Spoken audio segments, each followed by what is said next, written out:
Todos los animales saben lo que necesitan, excepto el hombre. Plinio el Viejo. El matrimonio de los peces rojos. Ayer por la tarde murió Oblomov, nuestro último pez rojo. Lo intuí hace varios días en los que apenas lo vi moverse dentro de su pecera redonda. Tampoco saltaba como antes para recibir la comida o para perseguir los rayos del sol que alegraban su hábitat. Parecía víctima de una depresión o el equivalente en su vida de pez en cautiverio. Llegué a saber muy pocas cosas acerca de este animal. Muy pocas veces me asomé al cristal de su pecera y lo miré a los ojos.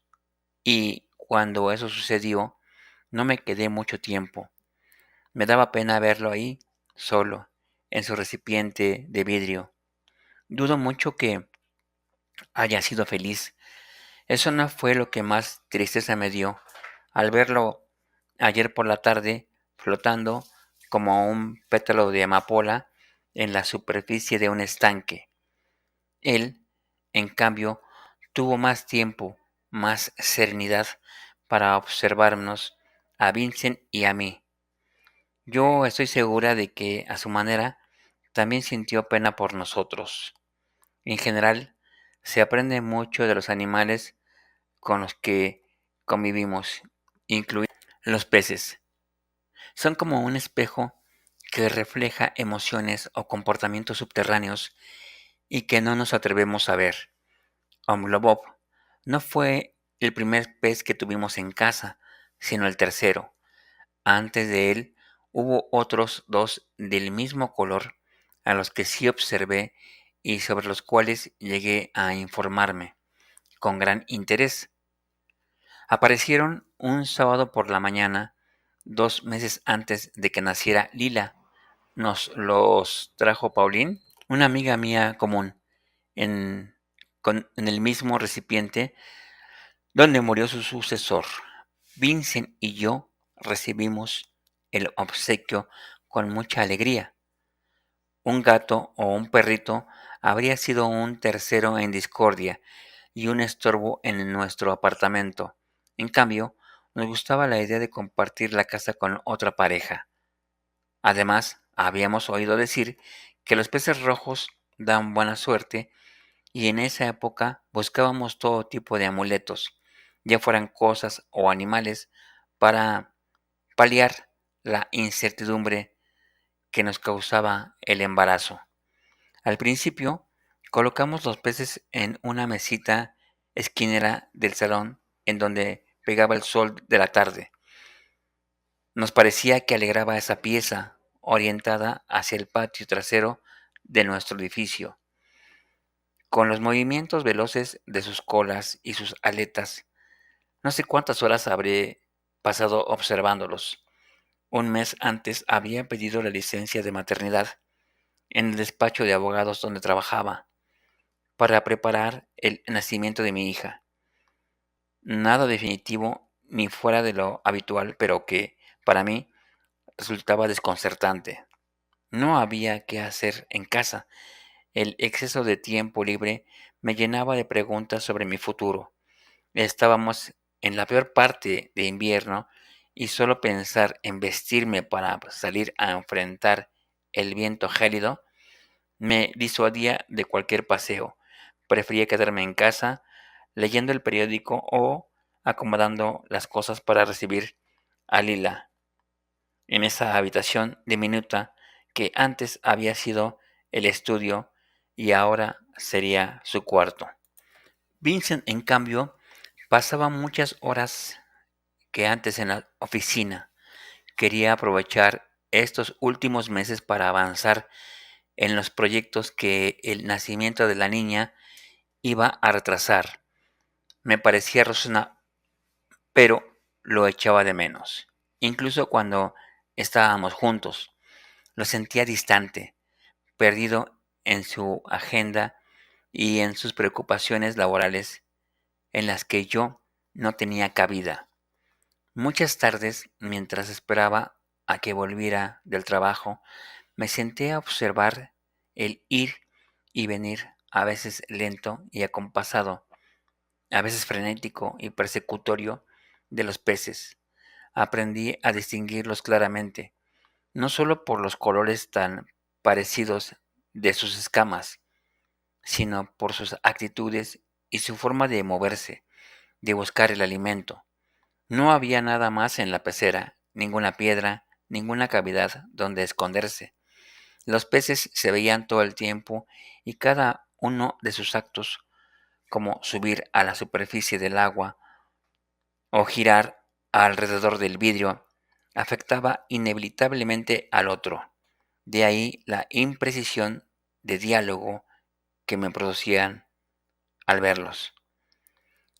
A diferencia de Omlomov, estos peces nunca tuvieron un nombre. Nos referíamos a ellos como el macho y la hembra, a pesar de su gran parecido. Era posible reconocerlos por la complexión robusta del primero y porque sus escamas brillaban más que las de su compañera. Vincent los observaba mucho menos, pero también le inspiraba curiosidad. Yo le contaba las cosas que creía haber descubierto acerca de ellos y él las escuchaba complacido, como los aconteceres de la familia extendida que ahora teníamos en casa. Recuerdo que una mañana, mientras preparaba café en la barra de la cocina, me hizo notar que uno de ellos, posiblemente el macho, había abierto sus aletas que ahora lucían más grandes, como duplicadas y llenas de colores. ¿Y la hembra? Pregunté yo, como la cafetera en la mano. ¿También está más bonita? No, ella sigue igual, pero casi no se mueve, dijo Vincent, con la cara pegada al vidrio de la pecera. Quizás la esté cortejando. Ese día salimos al mercado callejero que se pone en el Boulevard Richard Lenoir, una actividad de fin de semana que disfrutábamos mucho. La nieve había desaparecido y, en vez de la lluvia sempiterna, el cielo dejaba intuir la presencia del sol. La pasamos bien haciendo la compra, pero la mañana no terminó de la misma manera. Cuando ya volvíamos a casa, cargados con las bolsas de comida, se me ocurrió pedir que compráramos naranjas, y Vincent se negó tan rotundamente que me sentí ofendida. Son carísimas en esta época del año, argumentó falazmente. No podemos permitir.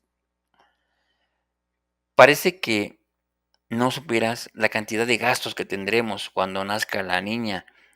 Ya no puedes despilfarrar el dinero como lo has hecho siempre. No sé si fueron las hormonas. Las mujeres embarazadas suelen ponerse mal por nimiedades. Lo cierto es que en menos de 5 minutos sentí como mi vida se cubría de nubes oscuras y amenazadoras. Todos los hombres cumplen los antojos de sus esposas cuando están encinta, me dije a mí misma. Hay quienes piensan que estos caprichos inexplicables reflejan en realidad las necesidades alimenticias del bebé. ¿Qué le pasaba a Vincent? ¿Cómo era posible que se negara así a comprar unas simples naranjas? Intenté volver a casa sin enredarme en una discusión. Sin embargo, después de unos cuantos pasos, tuve que sentarme a descansar en un banco. El abrigo no me cerraba ya y por sus orillas negras asomaba un suéter que me pareció viejo y espantoso. Sentí que mis ojos se cubrían de lágrimas. Vincent también lo notó, pero no estaba dispuesto a claudicar. Nunca es posible darse un gusto, dijo. Hemos venido al mercado para que estuvieras contenta y te pones así por una tontería. Me cuesta creerlo. Tuve que hacer un gran esfuerzo para no levantarme y comprar las naranjas con mi propio dinero y lo conseguí. Pero la alegría ya no volvió en todo el fin de semana. Al regresar a casa, el macho de la pecera seguía con los opérculos erguidos. Su actitud de seducción me pareció arrogante. La hembra, en cambio, nadaba con las aletas gachas y sus movimientos pausados. En comparación con los de él, me causaron cierta pena. El lunes salí de casa temprano. Me senté al bar de la esquina y ordené un jugo de naranja. También pedí un café creme y un croissant. Pagué todo con la tarjeta común. Después entré en la librería y compré una novela. Estuve 1 hora probándome ropa en la tienda de tallas grandes que hay en la Rue des Pyrénées, donde encontré un suéter adecuado para reemplazar el mío. Volví a casa a mediodía, justo a la hora del almuerzo. Al entrar allí, fui directa al salón y me asomé a la pecera como quien consulta un oráculo. El macho seguía con las aletas desplegadas, pero ahora su compañera acusaba también un cambio físico. A lo largo del cuerpo le había salido 2 rayas horizontales de color pardo. Me preparé una pasta con berenjenas y la comí, de pie, mirando por la ventana de la cocina a 2 obreros que reparaban el edificio de enfrente. Al terminar, lavé aplicadamente la olla y los trastes que había ensuciado. Después salí a dar un paseo por el barrio y llegué hasta la biblioteca. Sentí deseos de entrar, pero cerraban los lunes por la tarde. Así que volví a casa y esperé a Vincent, leyendo mi nueva novela.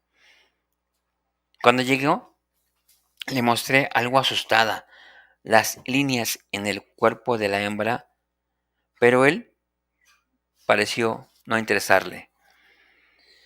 Esas rayas son apenas perceptibles y no creo que signifiquen nada, ni siquiera estoy seguro de que no las tuviera antes, dijo. Cenamos en silencio, un arroz recalentado que llevaba meses en el congelador. Vincent lavó los platos y al terminar se instaló en el salón donde estuvo trabajando hasta la madrugada. Sin decirle nada, me dediqué a colocar las cenefas con ositos en las paredes de las paredes del cuarto de la niñita. Una tarea que teníamos pendientes desde hacía varias semanas y que ninguno de los dos había llevado a cabo. Solo quería anular uno de nuestros innumerables pendientes. Es verdad que el resultado no fue tan prolijo como hubiera deseado, pero tampoco era un desastre. Sin embargo, Vincent se lo tomó como una provocación. Según él, había colocado disparejas con el único objetivo de hacerlo sentir culpable. Me lo habías podido haber pedido. No sé por qué te has últimamente hecho la víctima. La mañana del martes desayunamos en casa un té y una tostada como dos desconocidos que se tratan cordialmente, pero en cuanto él se fue a trabajar, bajé al bar llena de resentimiento y tomé otro jugo de naranja. Después caminé bajo la llovizna hasta la biblioteca. En mis años de estudiante la había frecuentado muchas veces, pero hacía tiempo que no me asomaba por ahí. El despacho estaba situado en la ribera izquierda y cuando surgía alguna consulta que no pudiera resolver en internet, iba a la Biblioteca Nacional. A diferencia de esta, en la que casi nunca veía a nadie, la de mi barrio estaba llena de adolescentes, como lo había sido yo misma cuando cruzaba el Licio. Chicos un poco mayores que se interpelaban a gritos y reían a carcajadas, comían en restaurantes universitarios, gente cuya principal preocupación era pasar los exámenes y estirar el subsidio de sus padres o del gobierno hasta el final del mes. Por lo general, las personas de esa edad me despertaban, al menos desde hacía un par de años, cierta condescendencia, y por eso me sorprendió sentir envidia aquella mañana. Estaba por empujar la puerta de la entrada cuando uno de ellos, que llevaba un pañuelo rojo y blanco alrededor del cuello, tropezó con mi barriga. Disculpe, señora, dijo, disminuyendo apenas el paso. Más que mi estado de preñez, su tono falsamente compungido subrayó, o eso me pareció, la diferencia de edad entre nosotros. Una vez dentro, me dirigí a la sección de ciencias naturales hasta dar con el diccionario enciclopédico de animales marinos y busqué nuestras peces. Descubrí que pertenecían a la especie de los beta splendens, conocidos también como luchadores de Siam, y que eran originarios del continente asiático, donde suelen poblar las aguas estancadas. Los especialistas los clasifican entre laberintos por un bronquio en forma de rizoma situado en su cabeza, que le permite respirar un poco de aire sobre la superficie del agua. Según el artículo, una de sus características más notorias era su dificultad para la convivencia. El diccionario no abundaba en detalles sobre ello, ni tampoco sobre el mantenimiento de los peces. Si quería consejos para su cuidado, debía buscar otra fuente. Tampoco hablaba de las rayas que habían aparecido en el lomo de la hembra. Estuve mirando otros libros sobre peces y seleccioné un par para llevármelos. Llené las hojas para la inscripción y para el préstamo. Por ingenuo que parezca, me ilusionó volver a ser usuaria de esa biblioteca. Estaba lloviendo mucho cuando intenté salir para volver a casa, así que me entretuve un momento en la estantería de la entrada, donde se ponen a disposición del público los suplementos y revistas del mes. Las revisé por encima sin decidirme a leer ninguna. Estaban todas, desde Magazine Literaire hasta Marie Claire. Esta última anunciaba en la portada un artículo que parecía dirigido a mí. Embarazo. ¿Por qué nos abandonan justo en ese momento? Pensé que la lluvia podía durar horas y que quizás debía regresar a casa a pesar de ella. En esas estaba cuando sonó mi móvil. Era Vincent pidiendo disculpas por su actitud egoísta. Había ido al apartamento con la intención de que comiéramos juntos. Pasé por el italiano que te gusta y compré lasaña. También te traje naranjas. Cuando supo dónde estaba, propuso ir a buscarme a la biblioteca. Volvimos abrazados a casa, debajo de su gran paraguas azul con nubes blancas. Los restos del desayuno seguían sobre la barra de la cocina. Vincent sacó las manjares de su bolsa y los calentó en el microondas. Mientras comíamos y se servía 2 copas de vino, le conté mis descubrimientos sobre nuestras mascotas. Nos reímos de la pareja que nos había traído Pauline, tan estrafalaria y compleja como ella. Al terminar de comer, hicimos el amor, una de las pocas veces que nos sucedió durante el embarazo. Fue un polvo breve y tierno, pero no exento de deseo. Vincent se despidió de mí en la cama con un beso y regresó a la oficina. Minutos más tarde, mientras me vestía frente al espejo de mi cuarto, noté una línea marrón situada exactamente en la mitad de mi vientre. Pasé la tarde leyendo en el sofá y observando la pecera. Aunque no eran tratados científicos, los libros que había sacado de la biblioteca proporcionaban una información más práctica que el diccionario enciclopédico. Ambos se dirigían a un público joven, o por lo menos no muy versado en el tema. En uno de ellos encontré información sobre los beta splendens. El autor del libro explicaba detalles de su cuidado y reproducción. Decía, por ejemplo, que el despliegue del opérculo implica en los machos la voluntad de aparearse y los violentos que pueden ponerse de no ser correspondidos. Pero eso no era lo peor. Lo describían como peces sumamente combativos, de ahí que se les denominara comúnmente como luchadores. En algunos países se usan incluso como animales de pelea y se les sube al ring de la misma forma en que en Occidente se utilizan a los gallos para ganar apuestas. Mientras leía aquello, sentí algo semejante al rubor, la sensación que produce enterarse de las facetas oscuras de nuestros conocidos sin su consentimiento. ¿De verdad deseaba saber todo acerca de nuestros peces?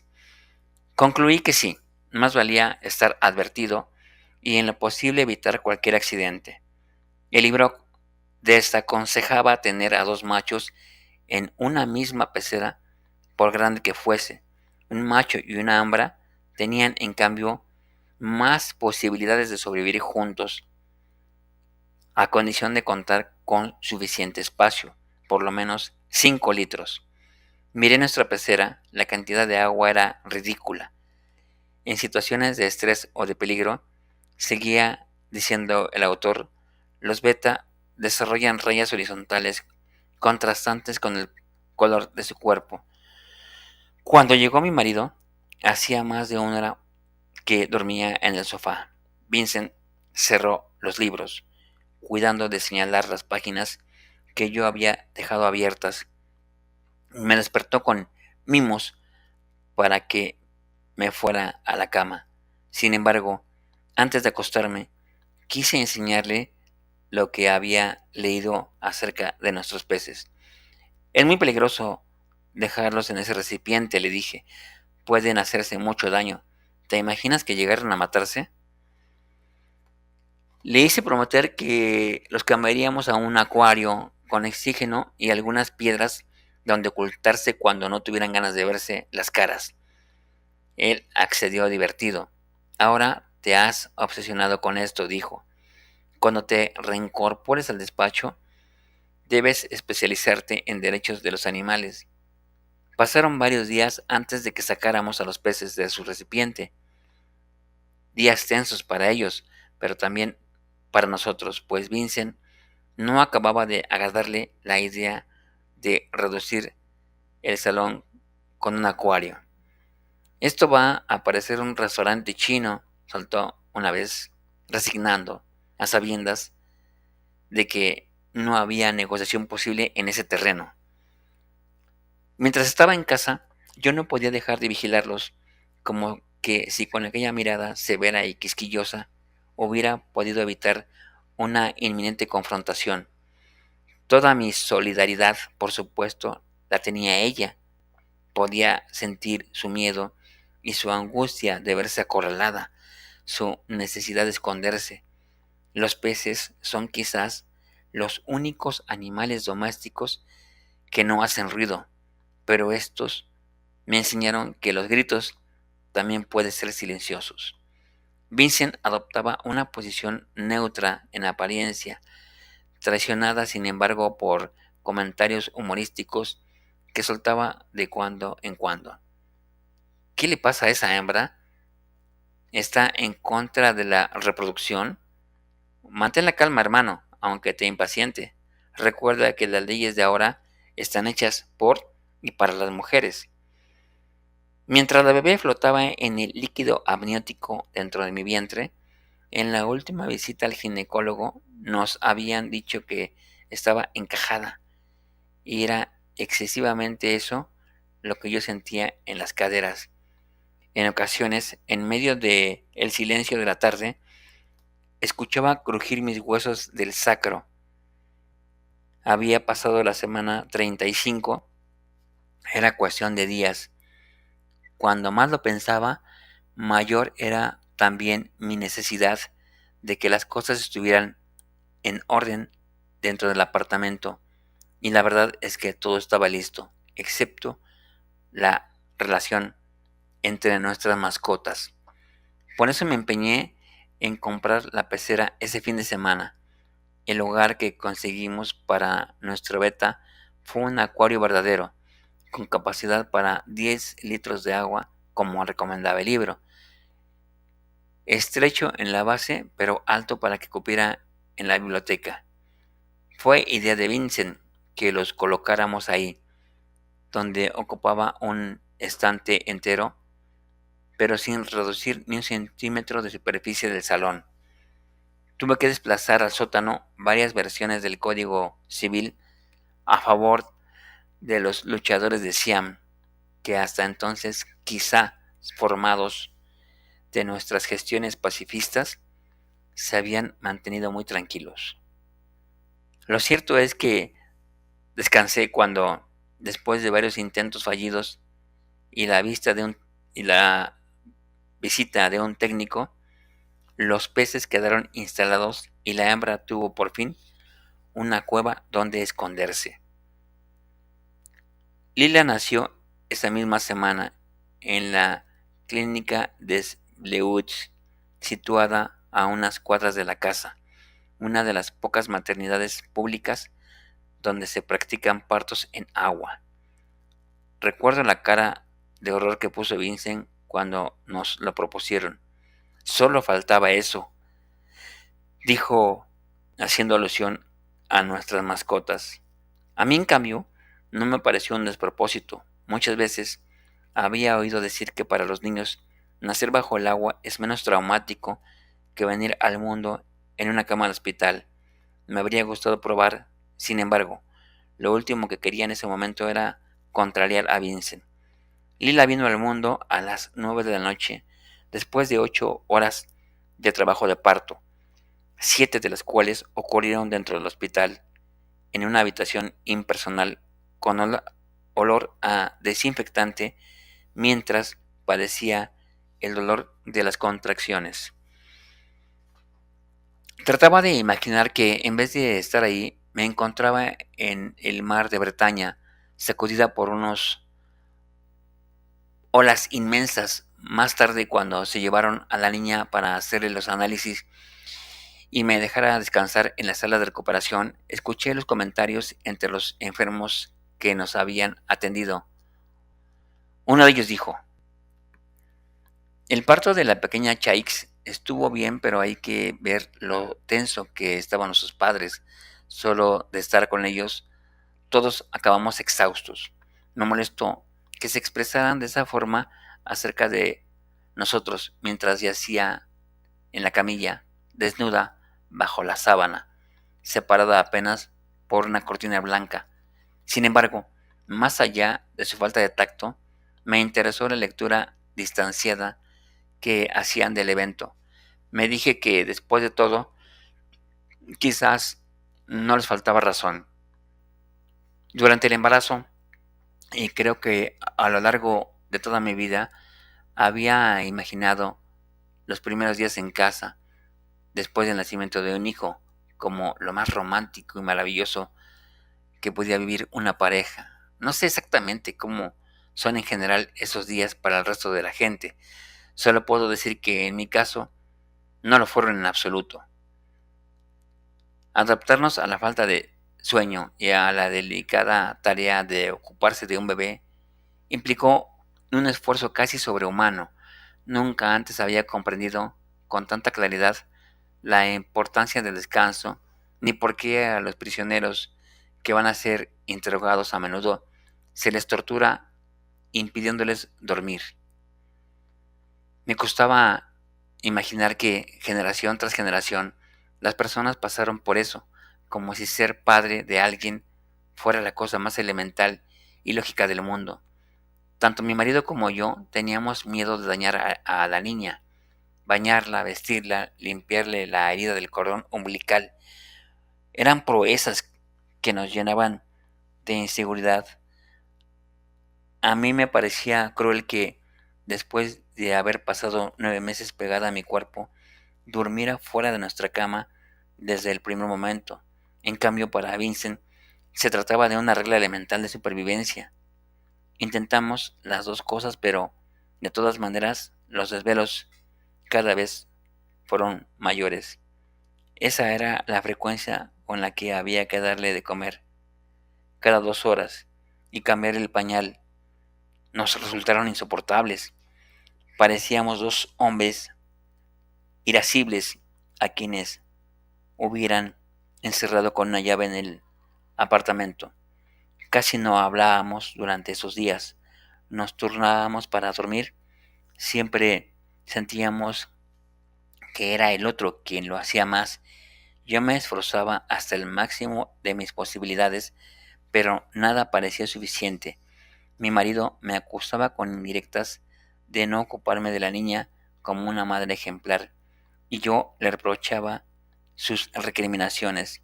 En todo ese tiempo, fue él quien se encargó de cuidar el acuario. Las cosas mejoraron cuando Vincent regresó a la oficina. Es verdad que debía ocuparme de la niña a jornada completa, pero ya no discutíamos sobre si lloraba por hambre o por frío.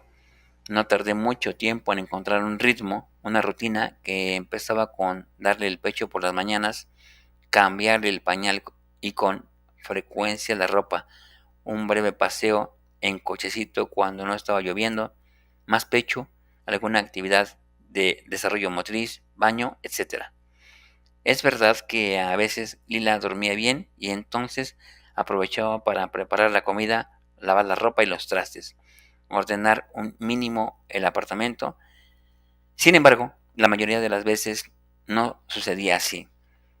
Según el pediatra, sufría cólicos terribles, aunque normales para su edad, y había que consolarla de alguna manera, mecerla, cantarle, ayudarle a conciliar el sueño. Generalmente mi marido volvía de la oficina a la hora del baño, se ocupaba de secarla, ponerle la pijama y prepararla para la noche. Después de la última toma, él intentaba dormirla, pasaba horas en eso. Cenábamos tarde, casi siempre agotados. Ninguno tenía ánimo para conversar. A veces me acompañaba en hacer preguntas acerca de su trabajo o de contarle alguna cosa entretenida que hubiera visto en la calle mientras paseaba el cochecito de Lila. Pero era inútil. Vincent sonreía y en eso quedaba todo. Del sexo mejor ni hablar. Desde el nacimiento nos había sucedido apenas un par de veces y en estado de sonambulismo, como el mundo. Vincent tenía sus inseguridades y entre ellas estaba el de ser un mal padre. Recuerdo que en una ocasión en que arrollaba a la niña sin éxito, le ofrecí a reemplazarlo. Mi propósito era simplemente que cenáramos temprano y que por una vez no se enfriara la comida. Sin embargo, lo recibió como un insulto. ¿Vas a decir ahora que esto también lo hago mal? Deberías aprender a callarte la boca. Yo no me paso la vida señalando tu torpeza y tus incontables errores. Traté de explicarle mi punto de vista, pero fue inútil. La discusión fue aumentando velozmente de tono y no se detuvo hasta que mi marido salió de la casa con un portazo. Yo me quedé meciendo a Lila, que esa noche tardó un poco más en quedarse dormida. Muchas personas vinieron a visitarnos durante ese primer mes. Algunas amigas y familiares míos se ofrecieron para acompañarme unas horas en la ausencia de Vincent. La mayoría, sin embargo, aparecía los fines de semana para encontrarnos a ambos. Fue un periodo extraño durante el cual volvimos a ver gente que no frecuentábamos. Todos traían regalos para nuestra hija, ropa, juguetes, utensilios, nuevos o de segunda mano, que ellos mismos habían comprado y que ya no les servían. Ni mi marido ni yo nos, nos atrevíamos a rechazarlos. Ninguno de los dos sabía tampoco dónde meterlos. El armario de Lila era muy estrecho. Un domingo por la mañana, Vincent anunció que ese día no íbamos a recibir a nadie. Aunque la idea me parecía comprensible, la apoyaba en mi foro interno. Me molestó que decidiera por ambos y se lo hice saber. Pasamos la mañana entera sin dirigirnos la palabra. Por la tarde, Vincent se entretuvo separando todos los regalos que según él no eran útiles, con la misma arbitrariedad de antes. Yo permanecí encerrada con la niña en mi habitación, pretextando dormirla, y en los momentos de calma me dediqué a mirar los peces. ¿Cómo la estarían pasando? ¿Qué acontecimientos habían tenido lugar en su vida subacuática mientras nosotros nos ocupábamos de los nuestros? ¿Se habían mantenido tranquilos todo ese tiempo, o al menos esa era mi sensación? Si hubo algún roce entre ellos o alguna pelea, pasaron inadvertidos. Me pregunté si la hembra había tenido otro periodo de celo. ¿Cuánta sabiduría vi entonces en la naturaleza?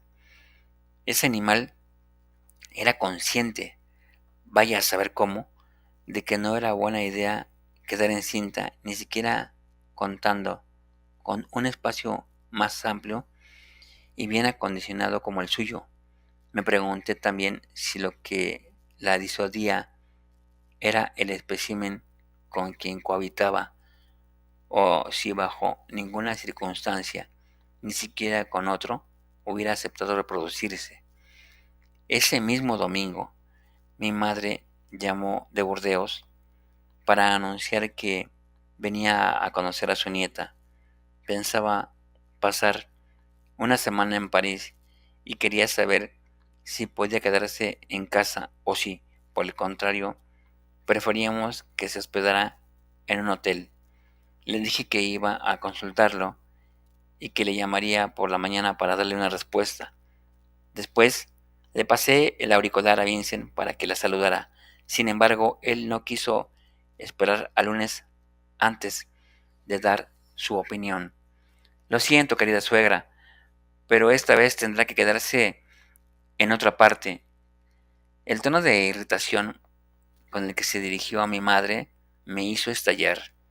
¿Con quién crees que estás hablando, especie de Bogat?, le grité apenas colgó el teléfono, mientras le arrojaba a la cara uno de los regalos que había decidido guardar. Los gritos despertaron a Lila y ésta se puso a llorar escandalosamente, enrareciendo la atmósfera aún más. Cuando por fin conseguí calmarla, me fui a la cama con la certeza de haber violado una frontera infranqueable. Vincent pasó aquella noche en el sofá y yo dormí en nuestra cama, abrazada con la niña. Mamá se hospedó en el hotel de la Pix, situado a pocas cuadras de nuestro edificio. Una vez que Vincent se marchó a la oficina, llegaba a nuestro apartamento y se quedaba conmigo todo el día, ayudándome con la ropa, con la limpieza y con los cuidados de Lila. Pocas veces estuvimos tan cercanas. Antes de las 7 dormíamos a la niña y nos tomábamos un té conversando acerca del matrimonio y sus dificultades, o uno de los grandes retos que había tenido las diferentes miembros de la familia. Mi madre había tenido 3 hijos y sobrevivido así. Por eso, una vez me sentía completamente abierta a recibir sus consejos. Ninguna de esas tardes aceptó quedarse hasta la llegada de Vincent. Es más, noté que hacía lo imposible por borrar cualquier evidencia de su paso por el apartamento. Él, por su parte, aprovechó la visita para volver un poco más tarde y así avanzar en su trabajo. En cuanto mamá se iba, me ponía a cenar frente al televisor. Ya casi no observaba a los peces. Mirar mucho tiempo el acuario me ponía mal.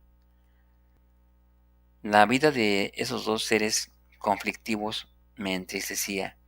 A su llegada, mi marido me encontraba en la cama con algún libro en la mano o recién dormida. Sé que no era la situación ideal para una pareja, pero al menos así estábamos tranquilos y habría dado lo que fuera para que ese periodo se prolongara indefinidamente.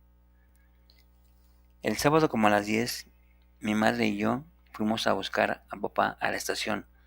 Venía a pasar unos días con nosotras y por supuesto a conocer a su nieta.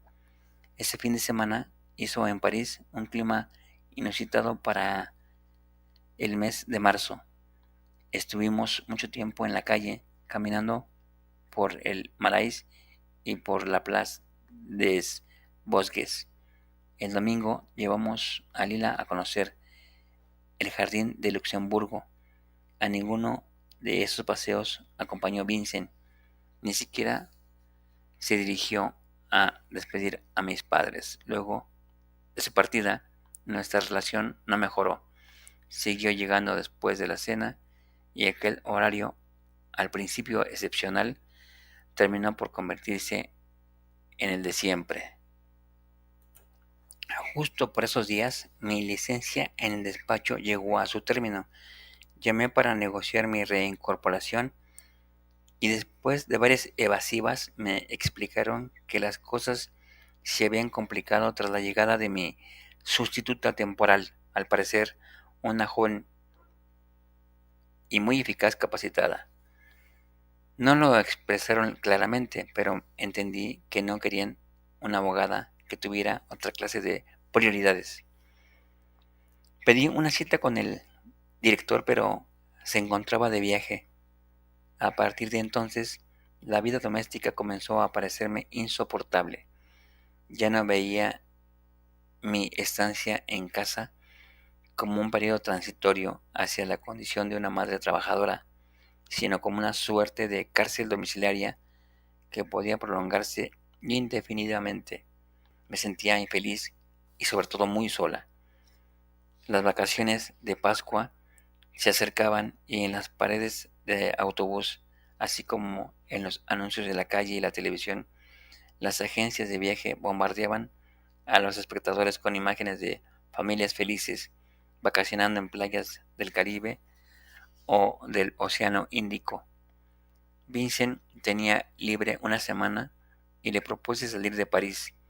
Cuando terminé de hablar, me miró como si hubiera dicho una insensatez. Las arcas están vacías, dijo. Ni siquiera sabemos si volverás a trabajar. Le sugerí entonces viajar al suroeste y hospedarnos en la casa de mis padres.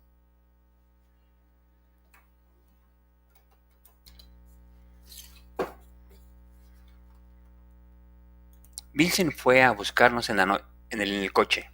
A pesar de sus continuas sonrisas, lo noté nervioso. Debían de ser alrededor de las 9. Estaba lloviendo. Por supuesto, recuerdo las luces de los faros reflejadas en el pavimento. Lila iba dormida en la sillita. Después de hacer las preguntas de rigor, ¿cómo han estado? ¿Qué tal el trayecto? Anunció que tenía algo que contarme antes de llegar a casa. Se trata de los peces, dijo. Hace 2 días tuvieron una pelea y ambos están bastante lastimados. Después me explicó los detalles. La mañana del viernes los había encontrado flotando en el acuario. No sé bien qué hacer con ellos. Lo único que se me ocurrió fue separarlos. Saqué al macho con la redecilla y lo puse en la pecera de vidrio que nos regaló Paulín. Mañana vendrá el experto. ¿Sabes si ella estaba en celo?, pregunté, tratando de adivinar los motivos. ¿Viste alguna raya oscura en su cuerpo? Pero Vincent negó cualquier despliegue de aletas coloridas como el de la vez pasada. Nunca, en todos los años que llevaba viviendo en aquel piso, lo había encontrado tan desolado. Me pareció que el acuario despedía un olor a podredumbre. Es verdad que los peces se veían heridos, pero mucho menos de lo que había imaginado en el camino, mientras escuchaba el relato de Vincent. Lo que más me entristeció esa noche y los días siguientes fue ver a nuestros peces separados. Tenía la sensación de que también a ellos les afectaba la distancia y se echaban de menos. ¿Cómo es posible que, teniendo un acuario tan grande y tan bonito, no logren mantenerse en paz?, le pregunté a mi marido una tarde mientras mirábamos al pez dando vueltas como un loco en el viejo recipiente situado ahora sobre la barra de la cocina. Tal vez no sea cuestión de espacio, contestó él, sino de su propia naturaleza. Recuerda que son peces beta. Me di cuenta de que había estado reflexionando bastante acerca del asunto. Otros peces, siguió diciendo, se sienten libres en peceras muy estrechas. Las ven como universos claros y llenos de color. Cada rayo del sol representa para ellos un mundo de posibilidades. Los peces beta, en cambio, pueden ver estrecha la pecera más amplia. Siempre les falta espacio y se sienten amenazados incluso con su pareja. Con toda esa presión encima, interpretan la existencia de otro modo. No me lo estoy inventando, lo leí en uno de los libros que sacaste de la biblioteca y que por cierto aún no has devuelto. ¿Sabes a cuánto asciende la multa por cada día de retraso? Es un drama, dije, totalmente en serio. Estoy convencida de que nuestros peces se aman, aunque no pueden vivir juntos. ¿De dónde sacaba esa conclusión? Yo misma no tenía ninguna idea. Pensé que un poco de nuestra pareja de peces. Me pregunté con qué criterio los habían elegido en la tienda de mascotas para compartir el recipiente que le había dado a Pauline. Probablemente ninguno más que el azar o la diferencia de sexos. Quizás habían nacido en el mismo acuario y entonces se conocían desde antes. O, por el contrario, tal vez no se habían visto jamás antes de entrar en aquella pecera redonda que habían compartido tan estrechamente. ¿Podía hablarse de destino en el mundo de los peces? Ya sé que, dicho así, suena como un disparate, pero mis peces sufrían al estar separados, y de eso estoy completamente segura. Podía sentirlo con la misma claridad con que en otras ocasiones había sentido el miedo de ella y la arrogancia de su compañero. Me dije que lo más probable era que, viviendo juntos, a pesar de la negativa de la hembra a reproducirse, hubiesen desarrollado algún tipo de cariño o dependencia afectiva. De ahí el decaimiento que manifestaban desde el día de la pelea. Nuestro macho permaneció castigado varios días en menos de 5 litros de agua y sin una sola piedra detrás de la cual esconderse. Habíamos acordado mantenerlo ahí mientras decidiéramos qué hacer con ellos. Sin embargo, mi marido siguió llegando tarde de la oficina y en toda la semana no encontramos ningún momento para discutir el destino de los peces. El jueves planteé el asunto a la hora de la cena. Vincent me dejó desconcertada con su respuesta. A mí en realidad me parece una aberración que seamos nosotros quienes decidamos por ellos. Es como si instituirse en un juzgado de lo familiar. Más que una broma, consideré su comentario una evasiva. En el fondo, no era extraño. Llevaba meses escabullándose. El viernes no pude más y actué arbitrariamente, y con ambas manos cogí el cuenco de Pauline y de un chapuzón devolví el pez al acuario matrimonial. Después acerqué mi cara al vidrio para ver lo que sucedía. Pasado el torbellino, el macho nadó hacia abajo, a unos pocos centímetros del librero, y al llegar ahí dejó de moverse. Ella, en cambio, siguió actuando de la misma manera que antes. Ni se acercó a él ni cambió sus movimientos. Poco a poco, este fue recobrando la movilidad y también sus hábitos de antes. Pasaba mucho tiempo entre las algas del fondo hasta que en la superficie aparecía la comida. Entonces subía como un torpedo, mucho más rápido que su compañera, y devoraba todo cuanto su estómago le permitía. La solución que el director del despacho encontró para mi caso fue prolongar la licencia de maternidad gracias a un nuevo permiso con goce de sueldo. Pero eso ya debía firmar una carta en la que declaraba sufrir depresión posparto. El diagnóstico médico lo consiguieron ellos. No puedo describir la inseguridad que el asunto me produjo. El arreglo mostraba buena voluntad por parte del director, pero ningún aprecio por mi desempeño profesional. Si lo pensaba un poco, era obvio que no habría trabajo ahí durante 4 años de ser una mala abogada. Sin embargo, saber esto no era suficiente. No me liberaba de la sensación de haber sido tratada con injusticia. En algún momento pensé en la posibilidad de demandarlos por sexismo, pero no me sentía con ánimos de entrar en un combate tan largo e incierto como ese. A Vincent el acuerdo no le pareció tan malo. La cantidad que ofrecían era apenas inferior a mi sueldo. Tómalo como unas vacaciones de 6 meses, dijo, tratando de convencerme. Mientras tanto, puedes buscar otra cosa, ya verás que encontrarás un trabajo mejor.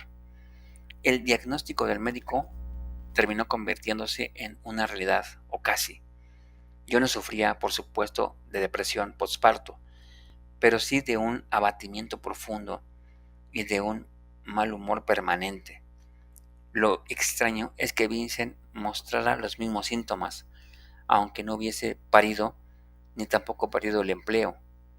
Quizás si hubiese ocurrido una desgracia mayor, la muerte de algún padre, una enfermedad grave, nuestra o de la niña, la pérdida verdadera de nuestros recursos financieros, la sacudida habría sido suficiente como para unirnos estrechamente, o al menos para mirar las cosas desde otra perspectiva. Sin embargo, en esas aguas estancadas en las que Vincent y yo nos movíamos, nuestra relación siguió su curso paulatino hacia la putrefacción. Ya nunca más reíamos juntos, tampoco nos la pasábamos bien de ninguna manera. El sentimiento más positivo que llegué a tener hacia él en varias semanas fue el de agradecimiento cada vez que preparaba la cena o que se quedaba en casa cuidando a Lila para que yo pudiera ir al cine con alguna amiga. Era una bendición contar con su relevo. Adoraba a mi hija y, en general, disfrutaba muchísimo su compañía. Sin embargo, también necesitaba pasar sola y en silencio momentos de libertad y recreo en los que recuperaba, así fuera durante un par de horas, mi individualidad. El mundo se había acomodado de otra manera desde que éramos 3, y en esta nueva configuración resultaba impresionante cómo la paternidad se había cometido en lo que quedaba de nuestra pareja. Comparado con un río, incluso con un estanque pequeño, un acuario, por grande que sea, es un lugar muy reducido para seres insatisfechos y proclives a la infelicidad como los peces beta. Las mentes de algunas personas son semejantes. No hay espacio en ellas para los pensamientos alegres ni para las versiones hermosas de la realidad. Así estuvimos nosotros durante los meses que siguieron, viendo siempre el lado más sombrío de la vida, sin apreciar o regocijarnos lo suficiente con nuestro bebé y la maravilla de su existencia, por no hablar de una infinidad de acontecimientos nimios como la salida del sol, nuestra salud, la suerte que tenemos el uno al otro. A finales de mayo, cuando el calor empezaba a sentirse incluso por las noches, Lila sufrió una infección estomacal que le subió la fiebre a casi 40. Vincent había llamado varias veces desde la oficina preguntando por su hija. Estaba enfrascado con una auditoría que le imposibilitaba regresar a casa. Tendré que quedarme hasta tarde esta noche, había dicho, pero no te preocupes, en cuanto llegue me ocuparé de ella y podrás dormir. Yo tenía el auricular en la mano, mientras con la otra sumergía a la niña en la bañera de plástico intentando evitar el uso de los antipiréticos. No tenía cabeza para analizar su tono de voz, ni tampoco el entorno sonoro desde el cual me estaba hablando. Lo cierto es que, a pesar de mis numerosos intentos por comunicarme con él, mi marido no volvió a hacer ninguna otra llamada, ni siquiera mandó un mensaje para decir que estaba vivo. Su silencio se prolongó hasta las 6 de la mañana. Mientras tanto, conseguí bajar la fiebre de Lila y ésta se durmió definitivamente a partir de las 12. Yo esperé desconcertada, dando vueltas en el apartamento, hasta que en la cerradura de la puerta escuché por fin la presencia de la llave. Estaba muy preocupada por ti, le dije sinceramente. ¿Dónde te habías metido? Vincent explicó que después de la auditoría, los compañeros de la oficina habían ido a celebrar a un after el final de aquella semana espantosa. Según él, había pensado quedarse solo media hora y volver a casa a la 1, pero las copas habían conseguido mermar su fuerza de voluntad. No escuché ninguna de tus llamadas, no hay señal ahí adentro. Una vez pasada la angustia de que algo malo le hubiera sucedido, se despertó en mí una era incontenible, cargada de toda la frustración que había estado acumulando en esos meses.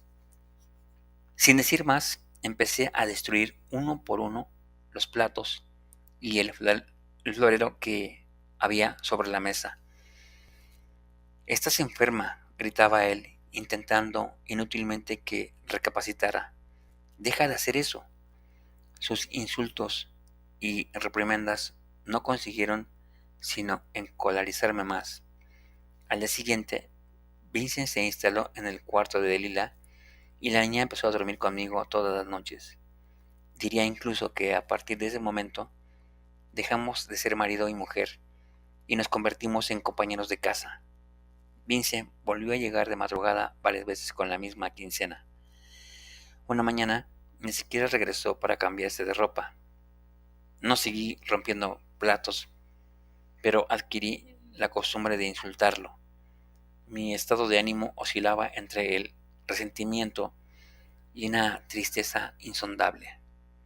No dejaba de preguntarme si íbamos a salir de eso, y en caso de no conseguirlo, qué alternativas teníamos. Al menos para mí, no imaginaba ninguna.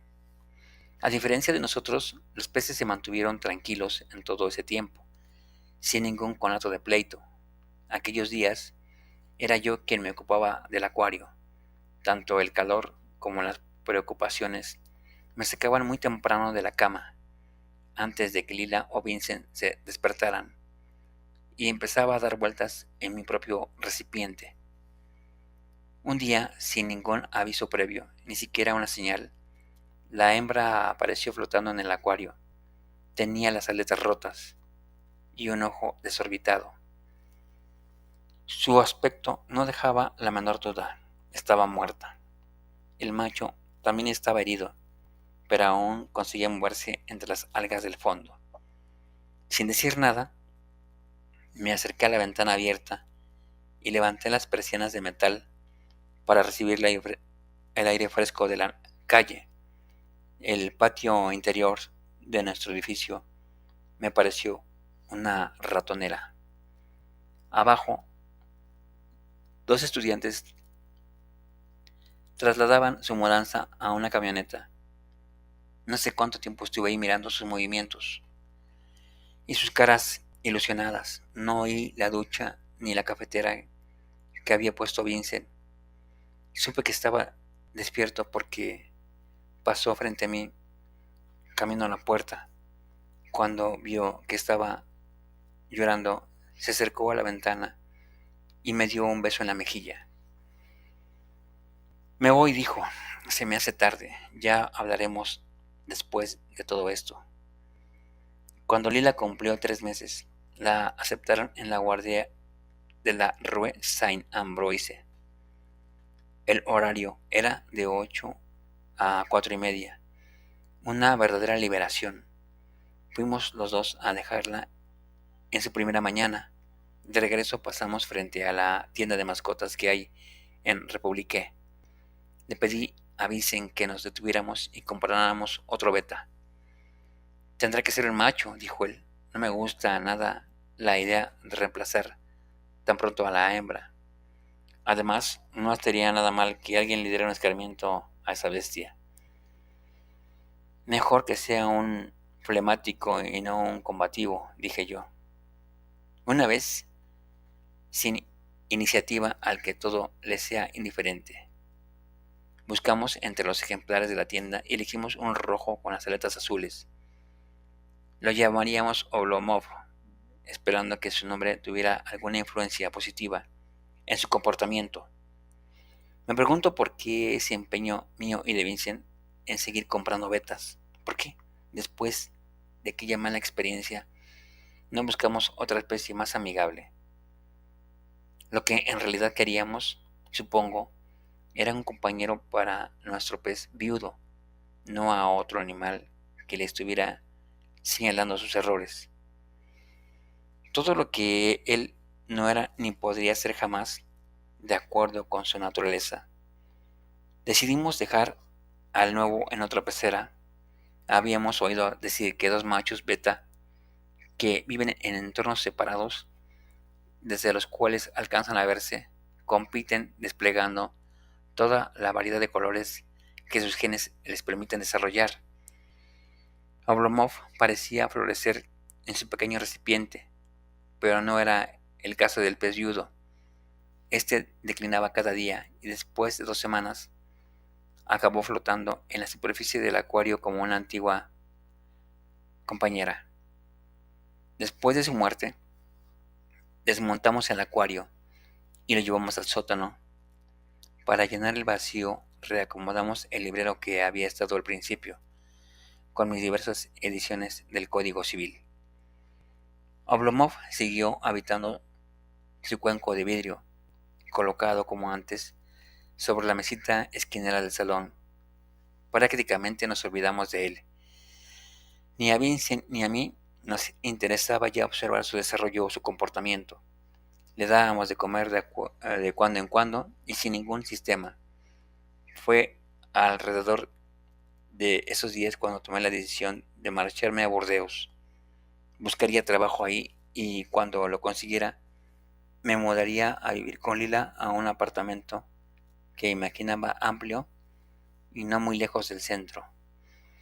Mientras tanto, viviría con mis padres. Hablé con Vincent al respecto.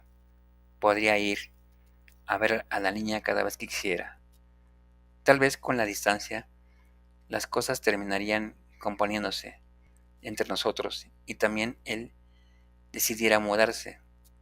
Eso dijimos entre otras falsedades que ya no recuerdo.